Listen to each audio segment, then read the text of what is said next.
Welcome back to another episode of Rock Boys Football. The Oregon Ducks land a commitment from one of the more intriguing prospects in the 2024 class and four-star offensive tackle JacQawn McRoy from the state of Alabama. And shout out Elite Terry, Dan Lanning, going into SEC territory and landing one of the best players in the state of Alabama, one of the best tackles across the country. And this is a guy that you take a look at ceiling, what this guy could become at the college level and at the NFL level. I mean, truly special. And at some point, you just got to bet on the traits, right? 6'8", 365 pounds, some really nice athleticism that we'll get into when we get into the film. I think this is a really good get for Oregon, who is sneakily putting together a phenomenal class in 2024. We're going to talk JacQawn McRoy, what he brings to the Ducks.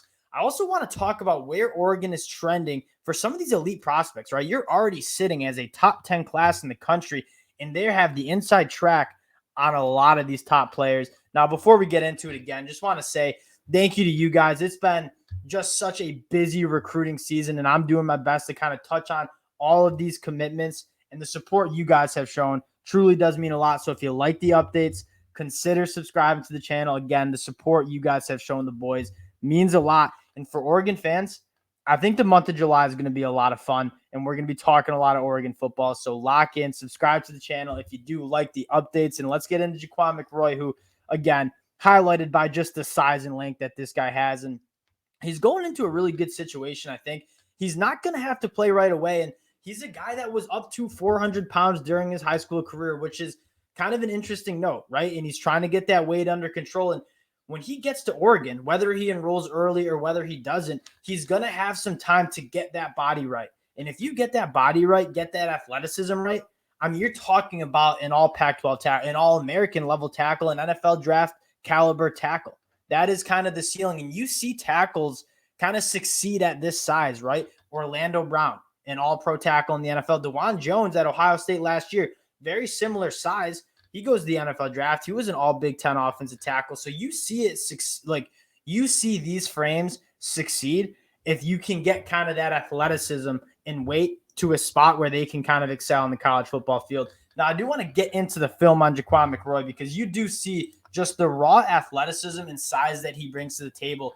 And he just eats guys up. Like, he's got some nice feet, but at a certain point, it's just so hard to get around a guy with the length and size that JacQuan McRoy brings to the table. And you're going to see on the film, like, guys just when they get engaged with a guy in JacQuan McRoy, they just get eaten up. And this is a very special play. You're going to see JacQuan McRoy get out to the second level, pick up that nickel back, and kind of pop a big play. And this is kind of what I mean in terms of the special athletic traits that he's going to bring to the table, right? He's pulling around. He's going to get really comfortable in space and just absolutely lay the wood. And he's a guy that if you can get that athleticism to a consistent spot on the football field, you're really excited about what JacQuan McRoy can be. But again, he excels the most when you let him get downhill, get engaged, and just be a bulldozer. Here he is again, working to the second level, putting someone in the dirt. He plays with that nasty energy that you absolutely love to see. But the size and the athleticism that he brings to the table, I think truly is kind of what sets him apart.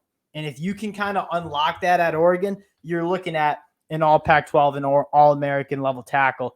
Man, this guy is just absolutely fun to watch, and somebody that if you can get him year 2, year 3, ready to play some college football, like, you got to be so excited about what you found in JacQuan McRoy from the state of Alabama. Now, I want to talk about what Oregon's doing in the 2024 class, and you look up, right? You're sitting at a top 10 class in 2024 with some really nice depth, right? You got a lot of bona fide 4-star blue chip prospects.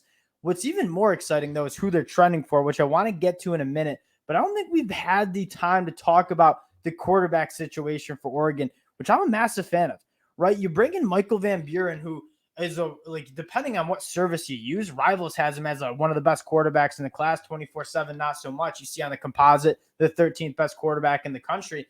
Really polished guy, plays at one of the best high schools in America at St. Francis Academy. And you kind of know what you're getting with him. You're going to get an absolute stud who's won a lot of football games at a high level in high school. And then you scroll down and take a look at Luke Moga, who's just an intriguing prospect who you see the national rank. He's a guy that hasn't played much quarterback, right? 6'2", 190. He played 1 year as a junior at the quarterback position. 10 300-meter dash time. That is like faster than most wide receivers you see at this level. Phenomenal track and field numbers in general, and just kind of an athletic freak. But you don't really know what you got. So you bring in, this is why, and you rarely see teams bring in 2 quarterbacks in a class. This circumstance makes sense because you're getting Michael Van Buren, who's kind of a blue chipper. You know what you're going to get.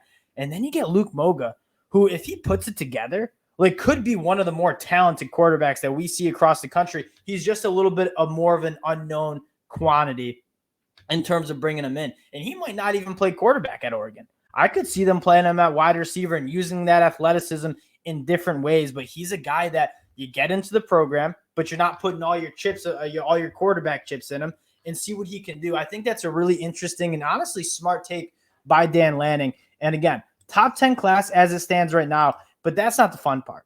The fun part for Oregon is who they're trending for. And in my notes, I have a list of top 100 national prospects that they're sitting in really good spots for, right? You have the 5-star Aiden Breland, who 24/7 Sports has as the 6th national prospect for modern day. It sounds like Oregon's in a really, really good spot for him. And Elijah Rushing, too, another 5-star edge rusher. And that kind of goes back to the Dan Lanning track record, right? Dan Lanning, back at his time at Georgia, has a track record of developing guys on the defensive line. That's probably why a guy like Jordan Burch as well decided to come to Oregon, because he knows that Dan Lanning is the best of the best in terms of developing defensive linemen. So Aiden Breland, trending for him.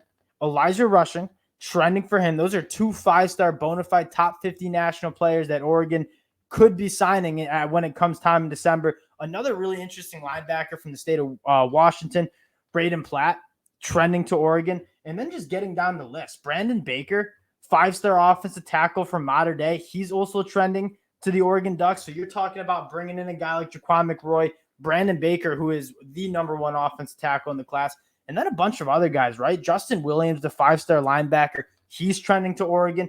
Gatlin Barrett sounds like it's Nebraska, Oregon, and Michigan battling it out for his commitment. He is an absolute speedster who, if he does decide to run track, and I mean, this is like 10.15 speed. This is legit the fastest player in the class of 2024. If he decides to run track at college, Oregon's certainly in the mix there. Nate Frazier, one of the best tackles, also from modern day, Oregon trending and at least in contention for. And then you go down here, Aaron Scott, another guy that they're trending for.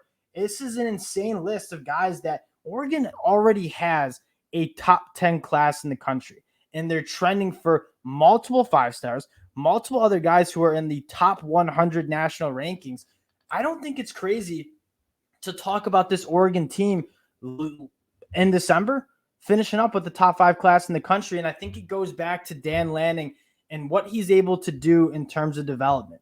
You have a couple boxes to check when you're on the recruiting trail. And probably the biggest box for these top guys to check is, am I going to go to the league? Am I going to, and even in the scope of NIL, which I know Oregon does a good job in, these guys still care about getting that paycheck when they go to the NFL. Dan Lanning has the best track record in terms of developing guys on the defensive side of the football and putting them in the NFL. And so I think that's why you're seeing all these defensive linemen, all these guys in the front 7 or even in the back end, looking at Oregon and saying, this is a spot where I have everything I need to make it to the next level. That's probably your biggest pitch. And then just the stock is rising with this program. Like, I think the fans feel it. I certainly feel it. And I'm not even an Oregon fan. This is a team that's going to be able to compete for national titles for years to come. So they're coming to a blue blood program that's going to be a winning program, and it fits what they want to do in terms of getting to the next level. Dan Lanning, one of the best developers in the country, you're suddenly seeing him become one of the best recruiters in the country as well. This is a very, very fun program to keep an eye on, and I can't wait to see what they finish with in this class of 2024. Again, appreciate you guys rocking with the boys. If you do enjoy the content, consider subscribing to the channel. We appreciate you guys, and we'll talk to y'all later.